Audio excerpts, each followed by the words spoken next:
mariñeiros tamén, teñen un pouco de hipotermia, había o patrón que colleu, bueno, un pouco máis de frío e víase que ten unha gripe bastante boa, pero, bueno, dentro do malo non houve outra clase de daños, non? Todo apunta a unha vía de auga como causa máis probable do afundimento do Viquinjo, palangreiro de fondo con base no porto de Aguiño, que se atopaba preto das costas vizcaínas á captura da pescada. Polo que me di o armador é que sentiron un golpe moi fuerte á popa contra a parte da hélice, seguramente veu de ser porque o barco hundeuse moi pronto, supoñamente a vía de agua que colleu, supoño que sería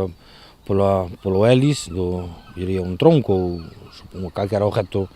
duro, e entonces, claro, eso xa o que repercute é facer unha vía de agua moi grande e en pouco tempo xa se hunde o barco. Despois de declarar esta mañá en Capitanía Marítima, os 4 mariñeiros xa se atopan nas súas respectivas casas, recuperándose deste mal trance, que por fortuna poden contar.